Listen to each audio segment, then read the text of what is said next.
Alors, merci mille fois, Nicolas, de ce chaleureux accueil. Merci aussi également à la Fondation Martin Baudelaire de nous accueillir si chaleureusement ce soir pour cette présentation. Donc, je vais essayer de me tenir à 40-45 minutes. Si vous voyez que c'est trop long, vous levez la main et vous vous agitez sur les chaises. Et puis ensuite, je laisserai une petite plage pour les questions afin que vous puissiez vraiment éclaircir des points qui n'auraient pas été tout à fait clairs pendant la présentation.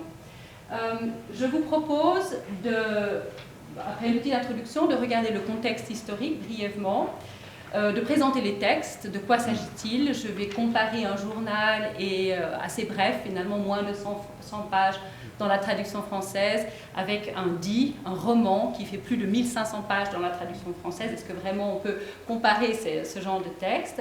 Je vais regarder les similitudes, les différences entre ces deux textes et vous lire deux extraits du journal, terminer par une petite conclusion et ensuite laisser la place pour vos questions si vous en avez. Alors, pour commencer, j'aimerais rappeler quelques dates importantes. C'est un petit peu petit, excusez-moi, les autres seront un peu plus faciles à lire, mais les dates qui nous concernent ce soir, les trois grandes périodes qui nous intéressent ce soir, eh bien, c'est tout d'abord la période Heian, qui commence avec la fondation de la ville de Heian-kyo, donc de Kyoto, de la ville qui est aujourd'hui Kyoto, en 794, et qui dure jusqu'en 1185 avec l'établissement à Kamakura du premier shogunat, c'est-à-dire du premier gouvernement militaire. C'est pendant la période Heian que ces deux textes que nous allons regarder de plus près ce soir sont écrits, tant le journal que le dit du Genji. Le premier entre le journal, en tout cas la section qui est parvenue jusqu'à nous entre 1008 et 1010, et le dit du Genji probablement à partir de l'an 1008 ou autour de l'an 1008. Ensuite, la période de Kamakura, qui va donc de l'établissement de ce premier shogunat ou gouvernement militaire à Kamakura en 1185 jusqu'en 1333. Une période importante dans l'histoire du Japon, puisque c'est pendant cette période de ce premier gouvernement militaire que le bouddhisme zen et le bouddhisme de la terre pure vont se développer au Japon.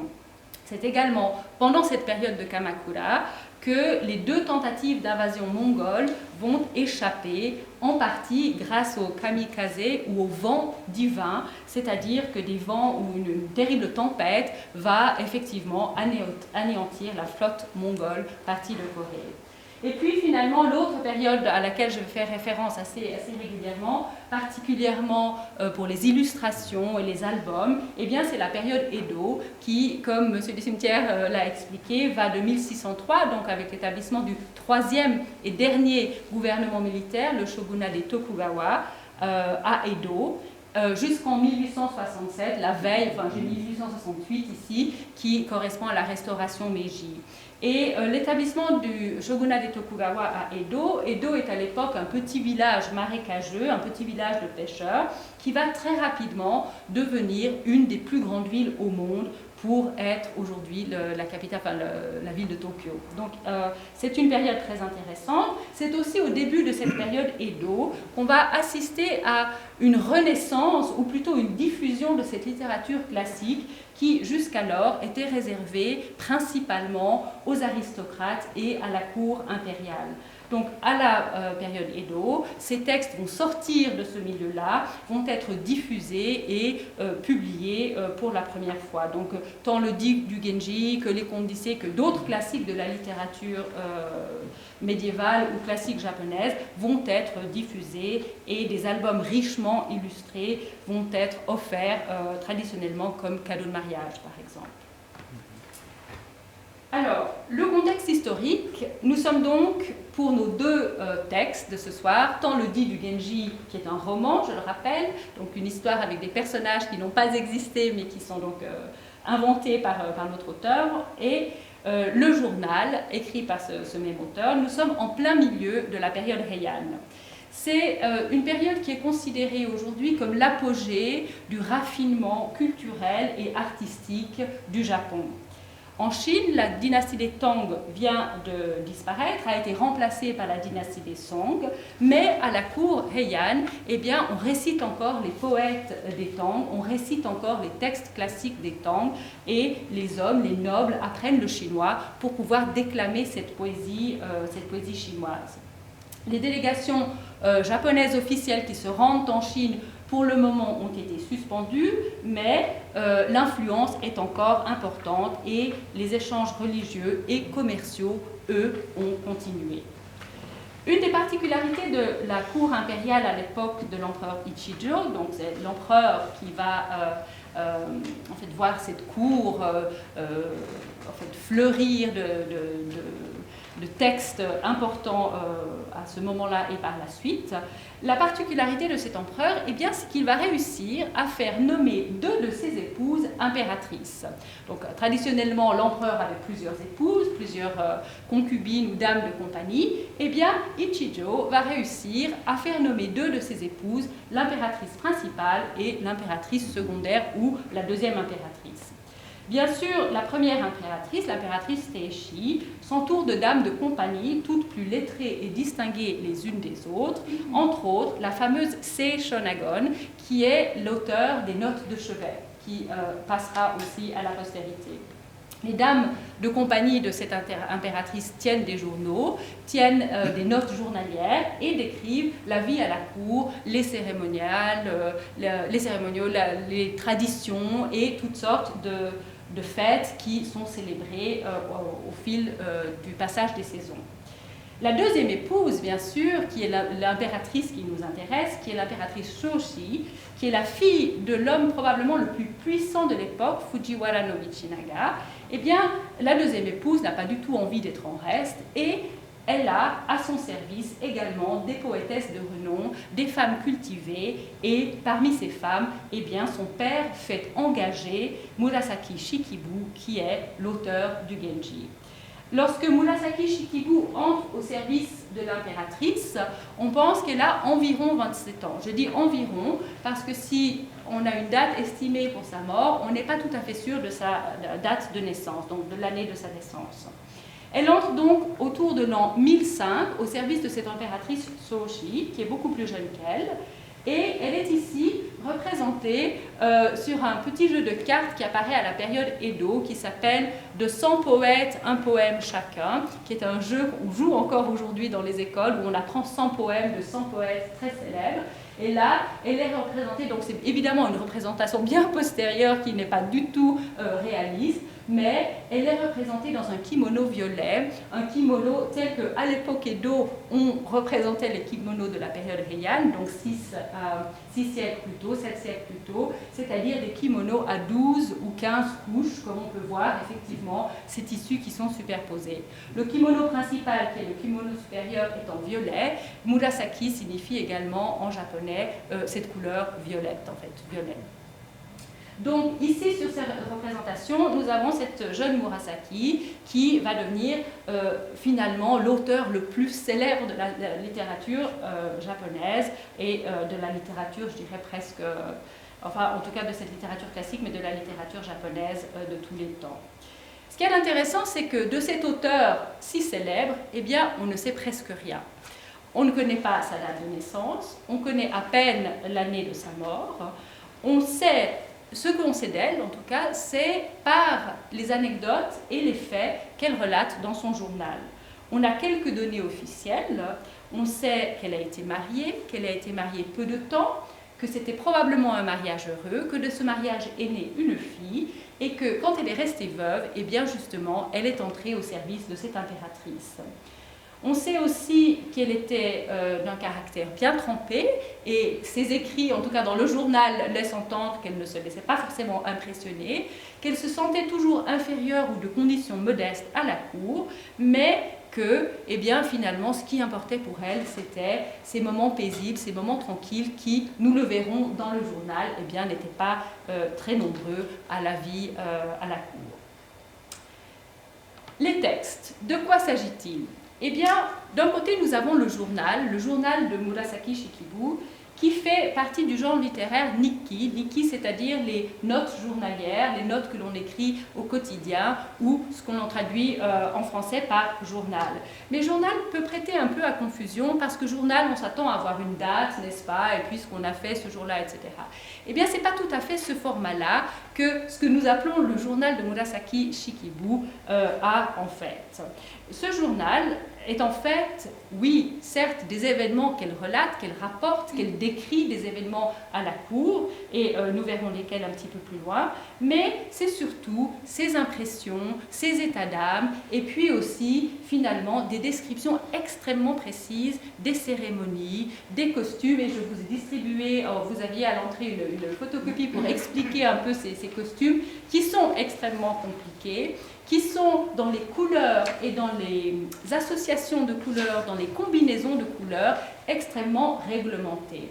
Et alors les dames de la cour vont se délecter d'observer ce que leurs compagnes ont porté ce soir-là à telle cérémonie, à tel dîner, et si la combinaison de couleurs était exacte, si le beige du kimono s'associait avec les tons de rose qu'ils étaient censés accompagner, etc.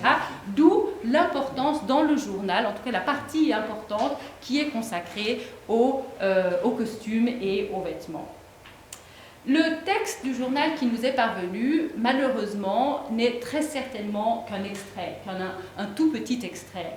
Il ne couvre en effet que les années 1008 et encore la fin de l'année 1008 jusqu'à 1010, et effectivement, on pense que le journal était bien plus important, qu'un auteur comme Murasaki Shikibu a certainement écrit beaucoup plus régulièrement, beaucoup plus abondamment, mais que une partie du journal eh bien, n'a pas survécu, n'est pas parvenue jusqu'à nous ou a été volontairement détruite. Le journal, l'existence de ce journal est attestée dès le XIIIe siècle. Donc nous avons des textes du XIIIe siècle qui confirment effectivement l'existence de ce journal. Donc, ce que j'ai dit tout à l'heure, que de cette femme, de cette extraordinaire Murasaki Shikibu, on ne connaît pas grand-chose, eh bien, figurez-vous qu'on ne connaît même pas son nom. Parce que Murasaki Shikibu, eh bien, ça n'est pas son nom, c'est son surnom, c'est son sobriquet. Les femmes à l'époque, mais les hommes aussi d'ailleurs, à la cour, ne s'appelaient pas par leur nom. Il aurait été vraiment incongru, voire impoli, d'appeler quelqu'un par son nom officiel. Donc, on appelait les hommes par leur rang, par leur titre, et les dames par leur sobriquet, qui pouvait être une couleur qu'elles aimaient particulièrement, une fleur qui poussait dans leur jardin, ou un autre surnom lié, par exemple, à la fonction du père ou à la fonction du mari ou d'un membre masculin de leur famille. C'est le cas de Murasaki Shikibu. Murasaki, c'est aussi, pour ceux d'entre vous qui ont lu le Genji, le nom de l'héroïne principale, de la jeune fille que le Genji va découvrir enfant, élevée comme sa propre fille et plus tard en faire son épouse et l'amour de sa vie. Mais c'est aussi le mot utilisé pour la couleur violette. En fait, c'est le jeune grémil. Donc, c'est une fleur bleue intense qu'on utilisait pour teindre les tissus. Donc, le surnom ou le sobriquet lui a probablement été donné en référence ou en clin d'œil, si vous voulez, à l'héroïne de son roman.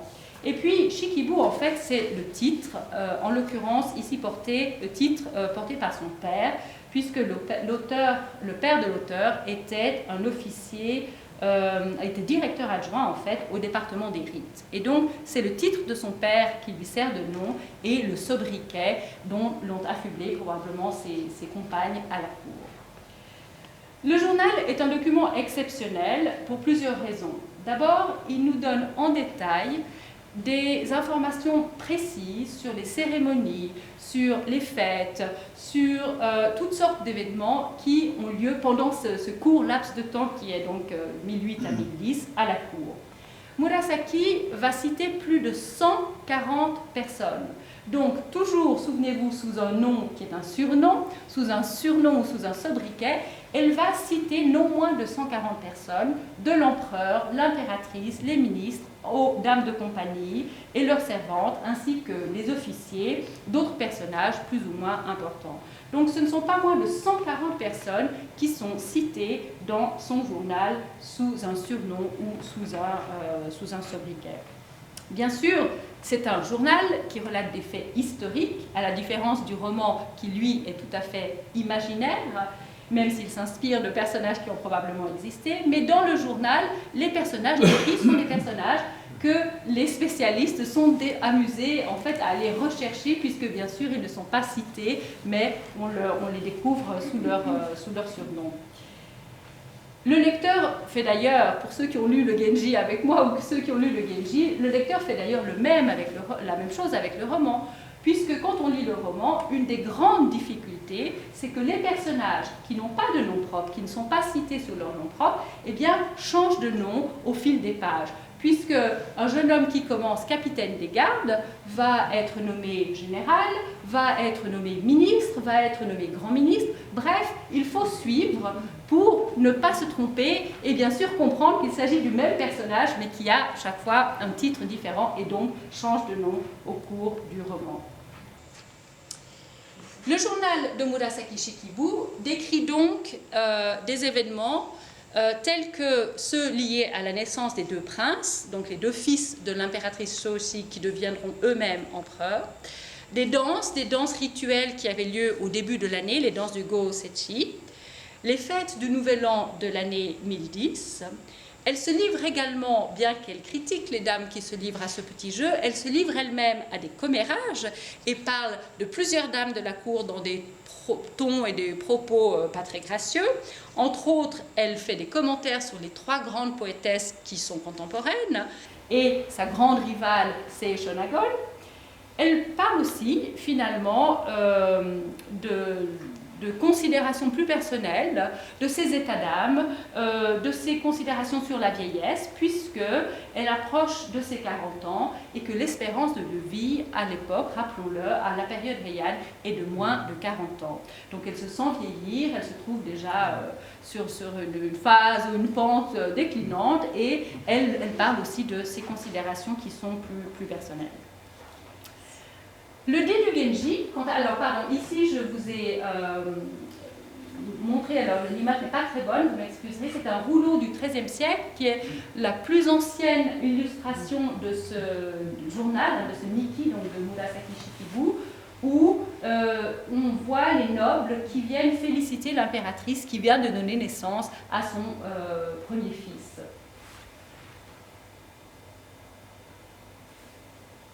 Le dit du Genji, quant à lui, eh bien, c'est un roman. Donc, c'est une histoire qui est romancée et j'insiste là-dessus parce que quand on lit le roman, c'est tellement précis dans les descriptions, c'est tellement réel, c'est tellement vivant, eh bien, qu'on se prend et qu'on a un peu tendance à oublier qu'il s'agit d'un roman et qu'on a tendance à prendre ces personnages finalement pour des personnages réels. Il s'agit d'un roman où le Genji est un prince de sang, un fils d'empereur, mais qui, pour des raisons de manque de soutien du côté maternel, donc la lignée du côté maternel fait défaut, et il doit renoncer au trône. Donc son père, l'empereur, en fait un Genji, c'est-à-dire le terme Genji en lui-même signifie prince qui renonce à toute prétention au trône. Dans le roman, il y a plus de 400 personnages. Et une grande partie de ces personnages ont une profondeur psychologique, ont une profondeur que les personnages de la littérature japonaise jusqu'à là ne connaissaient pas. C'est la première fois dans la littérature japonaise qu'on a l'impression d'avoir un plan, qu'on a l'impression d'avoir des personnages qui évoluent au fil des pages, mais au fil des années, au fil que se déroule et évolue leur carrière. Les personnages mûrissent, le roman avance et les personnages prennent de l'âge, avancent dans leur carrière et toutes sortes d'intrigues sont racontées dans ce roman. Donc, pour résumer brièvement, si on peut résumer brièvement le dit du Genji, c'est le jeune prince, le prince Genji, qui perd sa mère très, très jeune, encore enfant, à peine 3 ans, et toute sa vie, tout le roman, en fait, il va partir à la recherche de cette image de cette femme qu'il n'a à peine connue finalement, et il va rechercher dans toutes ces nombreuses conquêtes féminines l'image de cette femme parfaite, de cette femme adorée, sa mère qui est disparue trop tôt. Le Genji est décrit dans le roman comme un homme magnifique. C'est un homme qui a toutes les qualités, tous les talents. Il est vraiment idéalisé sur tous les plans. Tout ce qu'il touche est parfait. Tout ce qu'il touche est magnifique.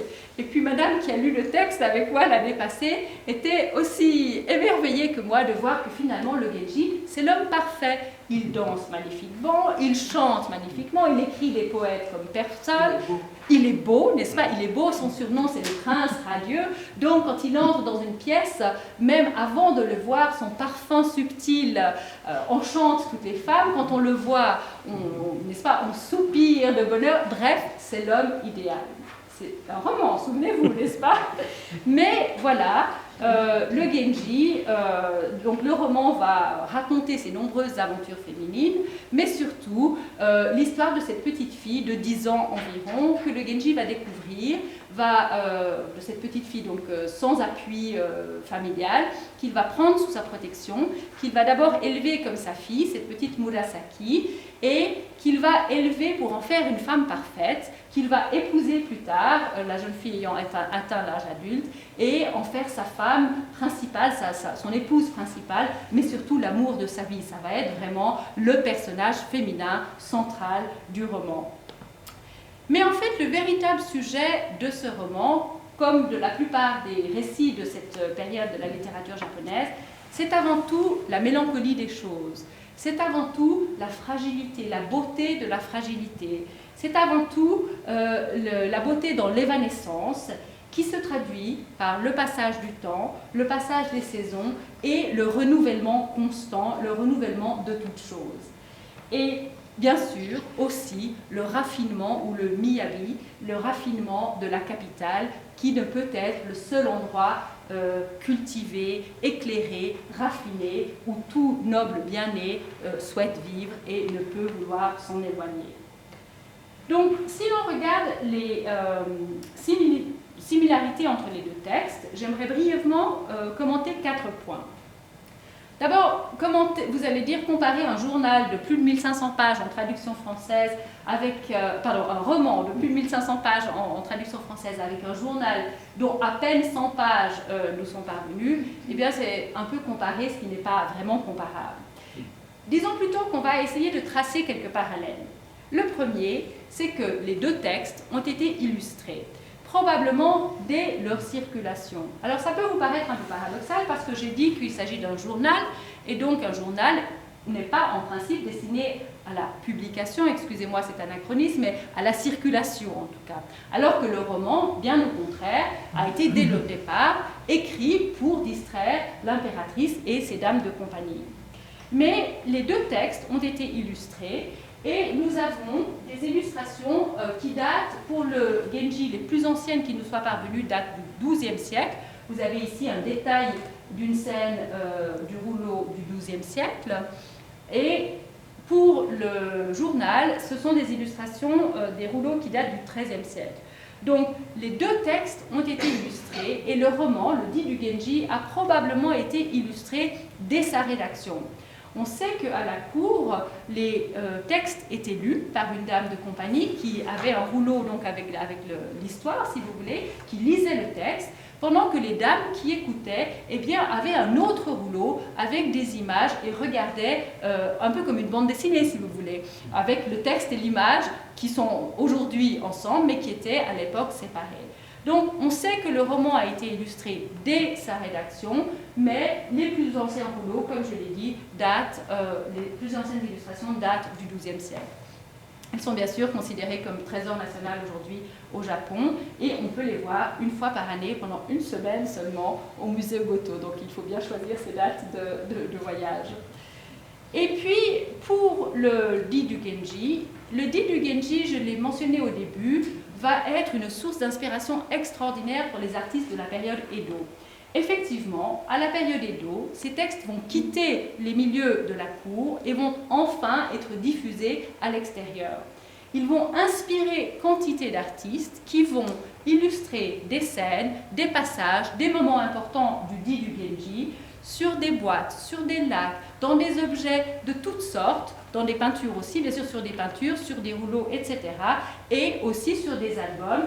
Et là, je vous en ai amené une reproduction d'albums, mais ça vous donne un peu une idée du format en fait de ces albums. Je vais le faire circuler, que ces albums en fait pouvaient prendre à la période Edo. Donc nous avons ici pour chaque chapitre du Genji une illustration qui était accompagnée, ça n'est pas le cas ici, mais c'est le cas dans d'autres reproductions, d'une page de calligraphie qui était bien sûr exécutée par un grand calligraphe ou un prince renommé pour sa main délicate au pinceau. Donc je le fais circuler pour vous donner une idée, parce que c'était très souvent sur ce format-là que les artistes allaient travailler pour les albums du dit du Genji à la période Edo.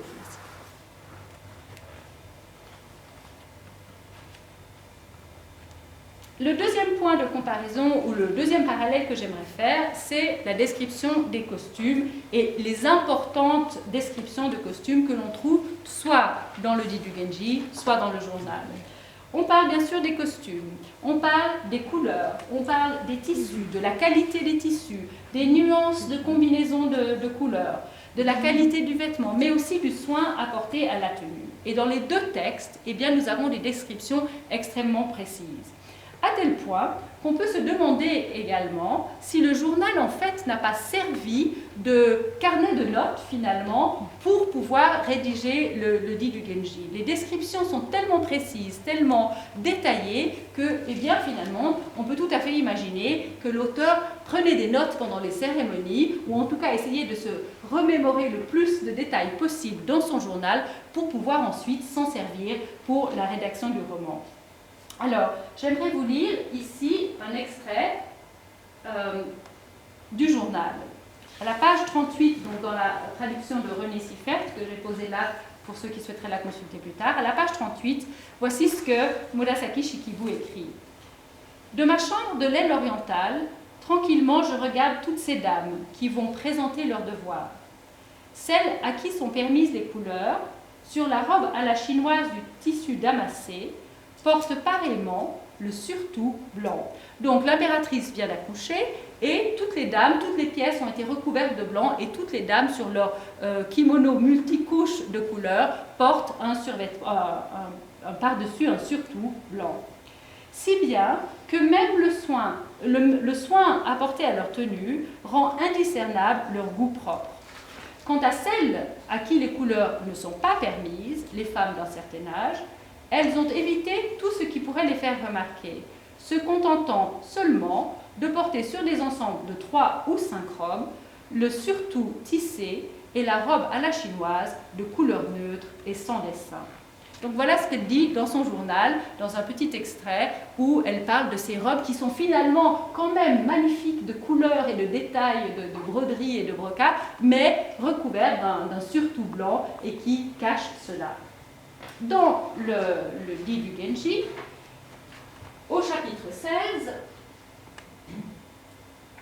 le Genji est allé en pèlerinage, il revient, c'est l'automne, et voici que son char, au passage de la porte du mont à la sortie de Kyoto, au passage de la porte, eh bien, son char rencontre le char d'une dame qu'il a aimée autrefois, la dame Utsusemi. Bien sûr, la dame et son mari, qui est un gouverneur de province, étant de rang inférieur, ils se mettent sur le côté pour laisser passer le cortège du Genji. Et voilà ce que Murasaki Shikibu décrit de cette scène. Donc c'est l'automne.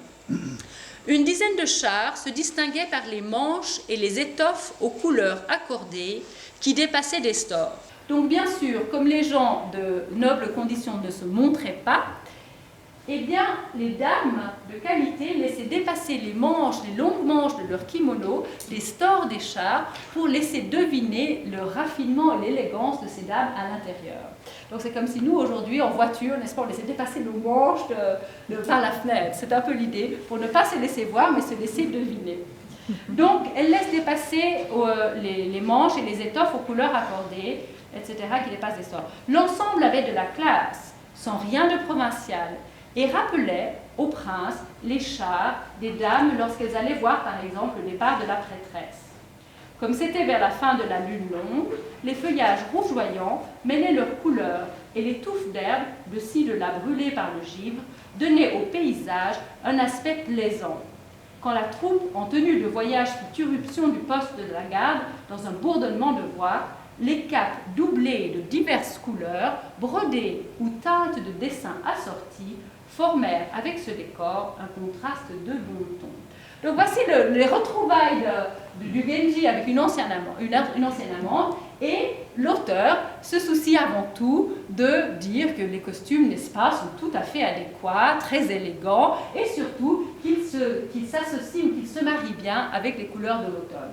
Donc ici, vous avez une peinture qui provient d'ailleurs de l'album, ou de la reproduction de l'album que je fais circuler, qui date du début de la période Edo, donc du début du XVIIe siècle, mais qui reproduit un peu cette idée de couleur. On voit ces arbres au feuillage déjà rougi, et on voit effectivement quelques vestes de voyage, des couleurs orangées, rouges ou plutôt verdâtres, et on voit effectivement une lettre, le Genji probablement, qui sort de son char, qu'on ne verrait certainement pas dans le roman, mais qui là pointe le nez à travers les rideaux et transmet un message au messager, lui aussi dans des couleurs tout à fait automnales.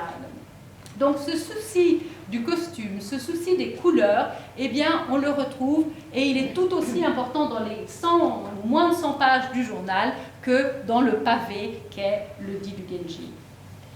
Une autre chose que l'on retrouve dans les deux textes, c'est cette mélancolie de l'être humain à propos de l'impermanence de toute chose. Ici, sur cette image, c'est le rouleau du XIIIe siècle qui illustre le journal de Murasaki Shikibu. Sur cette image, vous avez l'impératrice derrière un rideau, comme il se doit, qui est cachée ou abritée des regards, qui a dans ses bras son jeune prince qui vient de naître. Et dans le roman du Genji, tout autant que dans le journal, eh bien, on décrit la vie à la cour, on décrit les cérémonies et les rituels qui marquent le passage des saisons, et bien sûr, les textes fourmillent de détails sur la condition des femmes, leur rôle, mais aussi le protocole qui était en vigueur à cette période. Les croyances, et surtout ce souci central du raffinement en toute chose, le miyabi ou l'élégance de la capitale, et de la mélancolie de l'être humain à propos de l'impermanence de toute chose. L'impermanence de toute chose et ce souci du passage des saisons, du renouvellement constant, est un des thèmes centraux, je dirais, de la littérature japonaise de cette période. Je vous lis un extrait du journal. Et lorsqu'au crépuscule, quand souffle un vent frais, je fais maladroitement pour moi seul sonner ma cithare, je me demande avec un sourd malaise s'il est quelqu'un pour reconnaître, à l'entendre, que des soupirs s'y ajoutent, préoccupation bien vaine et pitoyable. Dans un extrait du Genji, voici ce que Murasaki Shikibu écrit. Donc, c'est au chapitre 40, et l'héroïne Murasaki, qui va, sur ses 37 ou 38 ans, a été très malade, et on pense qu'elle ne va pas survivre à l'hiver. Elle se contenta d'évoquer en peu de mots, et en termes généraux, l'universelle impermanence des choses de ce monde. La façon dont elle le disait toutefois, qui montrait qu'elle ne le prenait pas à la légère, les toucha davantage que tout ce qu'elle avait pu exprimer en paroles, et sa détresse était, on ne peut plus évidente. Donc, dans ces deux textes, eh bien, ce souci de l'impermanence des choses, ce souci de la fragilité de la beauté revient comme un des thèmes centraux, aussi bien au journal et au dit du Genji. De la même façon, pour ceux qui ont lu le dit du Genji, le dit du Genji se termine avec 10 chapitres qu'on appelle parfois les chapitres Luji. Et ces 10 derniers chapitres sont d'un style très différent des 44 premiers chapitres. On a pensé parfois que c'est quelqu'un d'autre qui a écrit ces 10 derniers chapitres.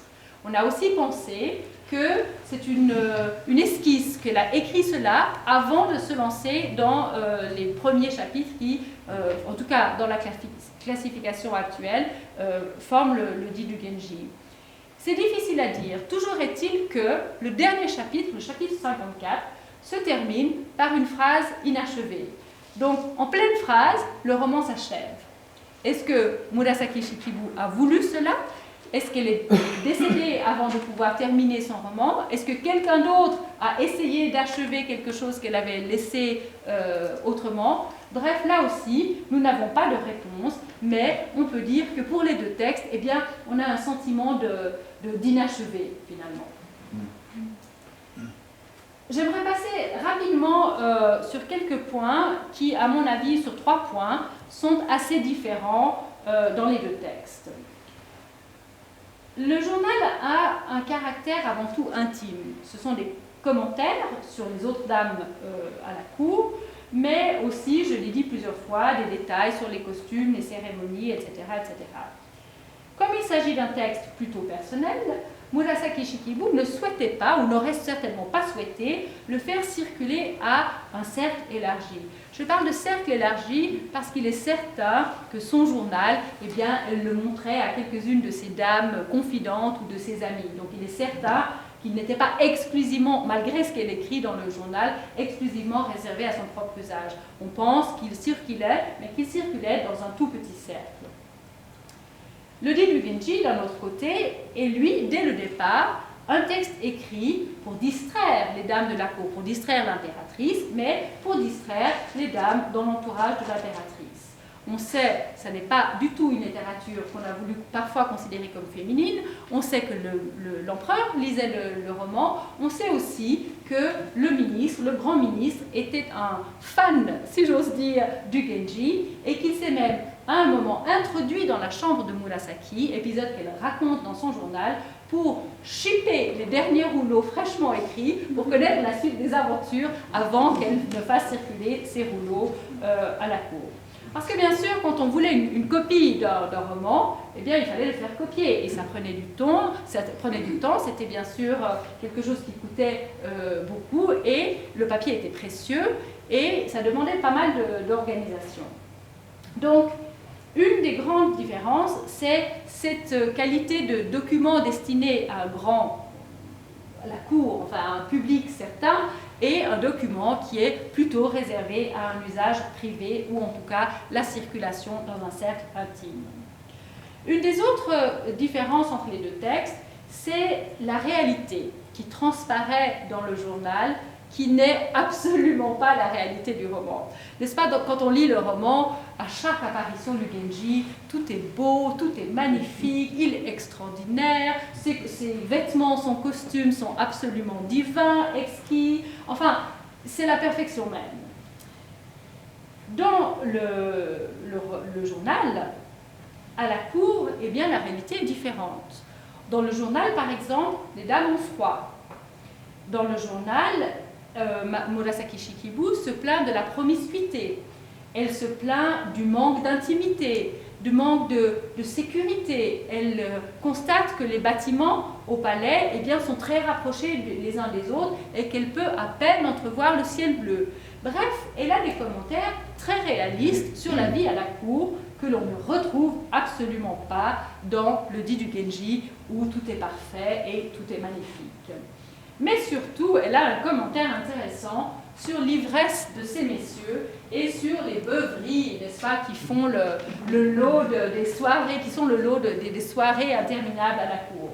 Et là, sur ce rouleau du XIIIe siècle, l'illustration montre en fait des nobles qui sont ivres et qui importunent des dames qui n'ont finalement peu d'endroits où se cacher ou peu d'endroits où pouvoir aller s'abriter.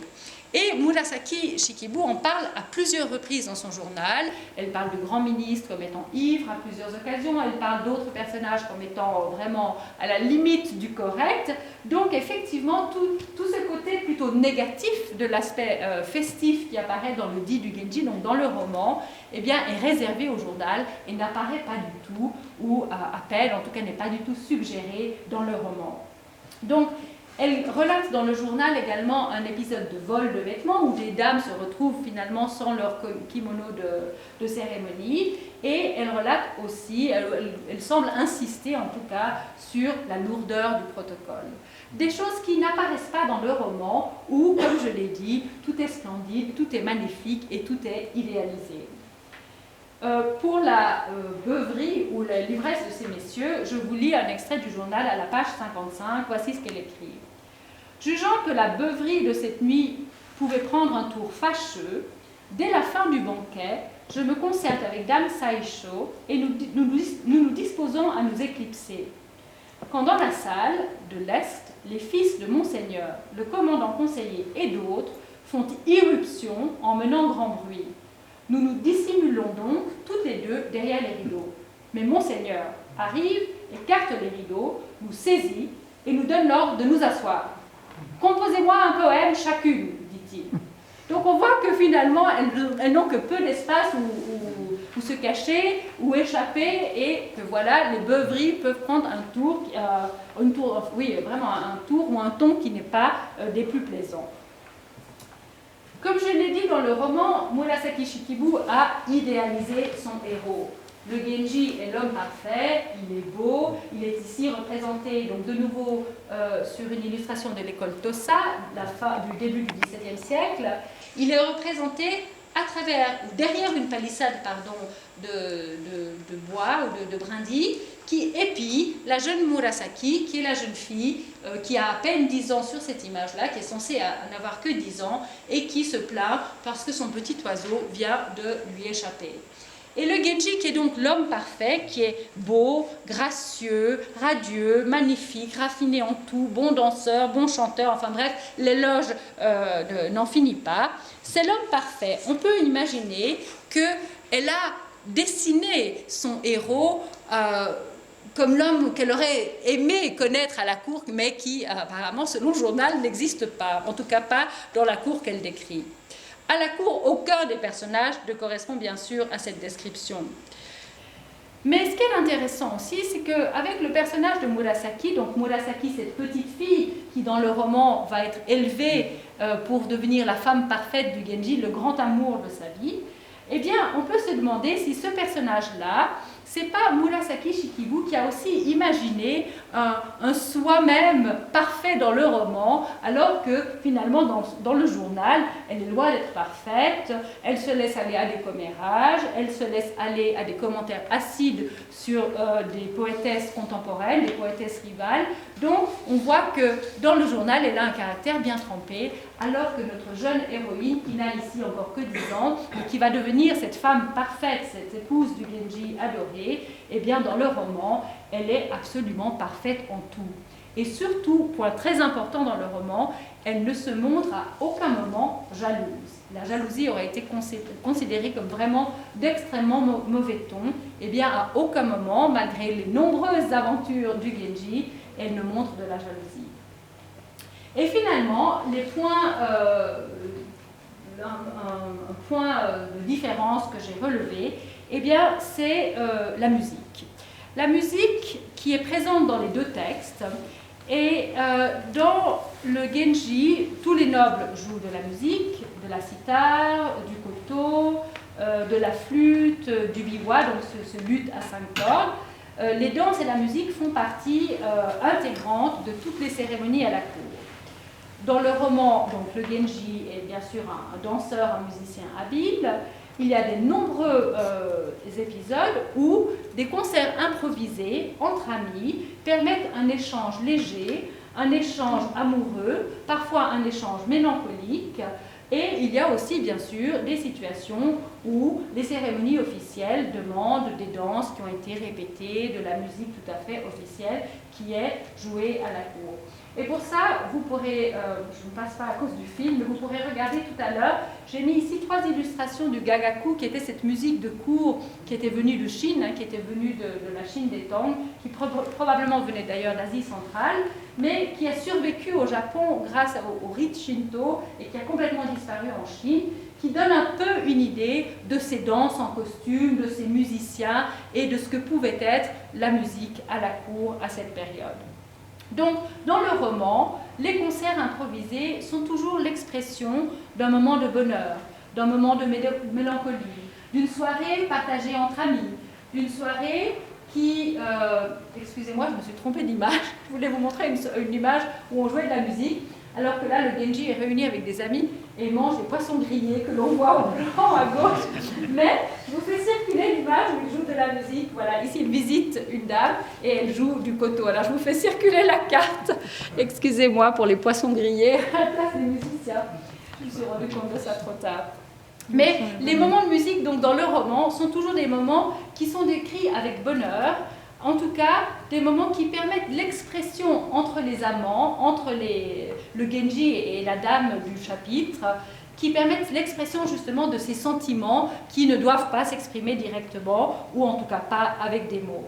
La musique joue donc un rôle très important et elle a une place très très importante dans le roman.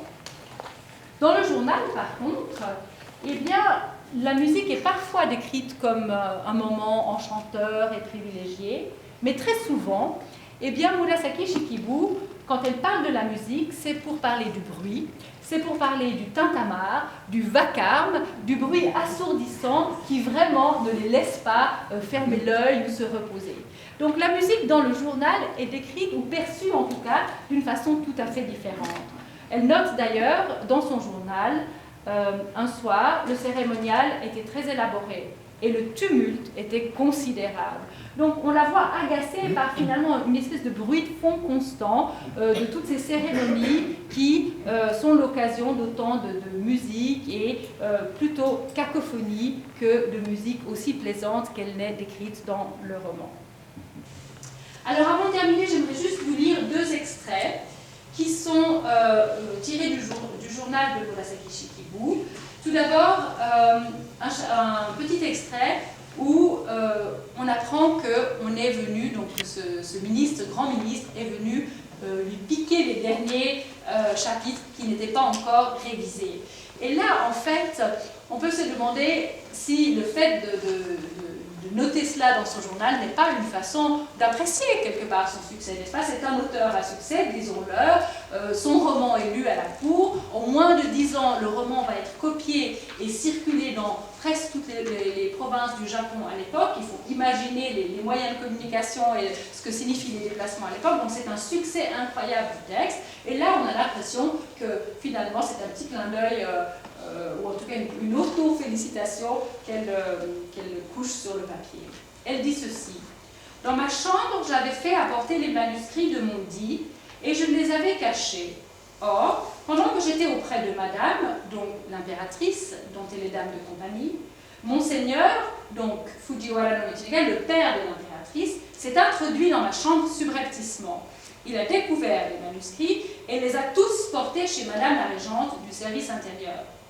Et comme ceux que j'avais soigneusement révisés étaient déjà tous sortis de mes mains, il y a de quoi m'attirer une réputation déplorable. » En fait, elle se moque d'elle-même gentiment parce qu'elle n'a pas révisé ses copies ou elle n'a pas corrigé ses textes, mais certainement qu'elle était ravie de voir que même le grand ministre, eh bien, ne tient pas, il attend son épisode suivant avec impatience et du coup, il décide d'aller s'introduire dans sa chambre pour lui piquer les textes.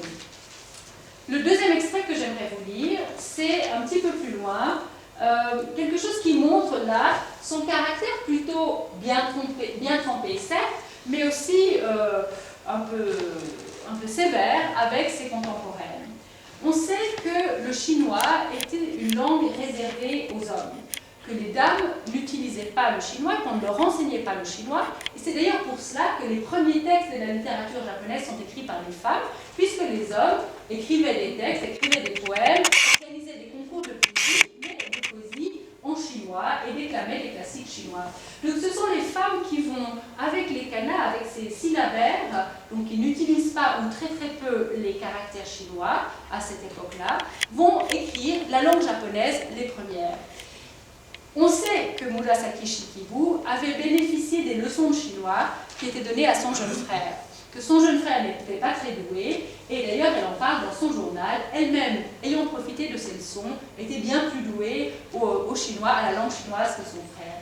On sait aussi que l'impératrice pour laquelle elle travaillait, donc cette dame Sosi, était curieuse et avait demandé à Murasaki Shikibu de lui apprendre le chinois.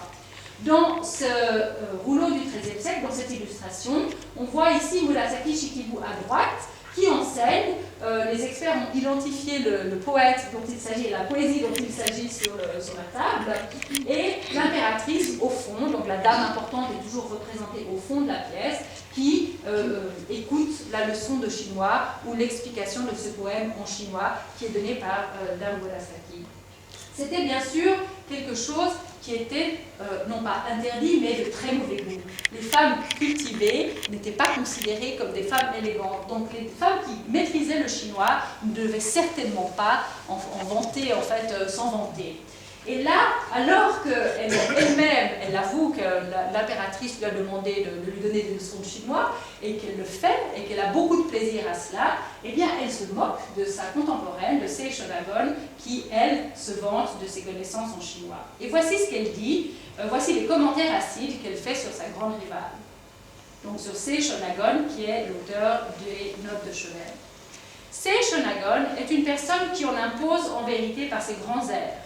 Mais sa prétention de tout savoir et sa façon de semer autour d'elle les écrits en caractères chinois, à tout bien considéré, ne font que masquer de nombreuses lacunes. Ceux qui, de la sorte, se plaisent à se montrer différents des autres, s'attirent forcément le mépris et finissent toujours très mal. Et comment, une fois parvenue à ce degré de frivolité, pourrait-elle connaître une fin heureuse?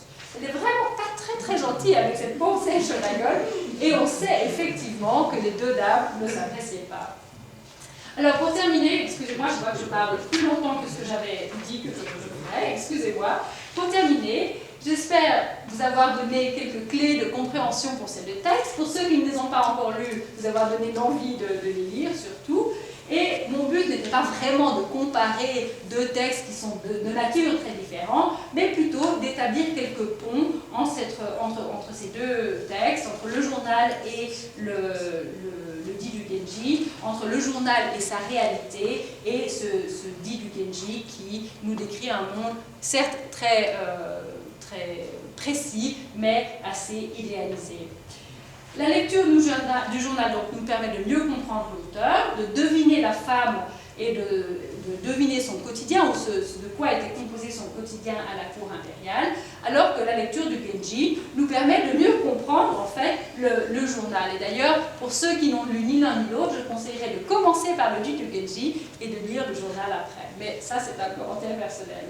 Avec ces deux textes, en tout cas, vous êtes sûr de vous replonger ou de vous plonger dans le monde Heian et dans ce souci permanent de l'élégance en toute chose. Pour terminer, j'aimerais lire un petit passage qui lie tout à fait pour moi ces deux textes, qui est un passage du journal où Murasaki Shikibu, donc l'auteur, explique qu'elle supervise la copie de son roman. Donc, à la page 57, donc, comme je l'ai dit, quand on voulait disposer d'une copie, là je triche un peu parce que c'est une illustration du dit du Genji, mais où les dames, justement, sont affairées à recopier, à choisir des peintures et à recopier des textes. Donc, on peut tout à fait imaginer ce qu'était la copie d'un texte à cette époque-là. Voici ce que Murasaki Shikibu écrit. Madame la princesse, donc c'est l'impératrice, a entrepris de faire confectionner des livres. Et c'est ainsi que dès le petit matin, je me trouve en sa présence, à choisir des papiers de couleurs diverses, à les assortir au manuscrit original de mon dit et à écrire des lettres. Pour commander des copies, ici ou là.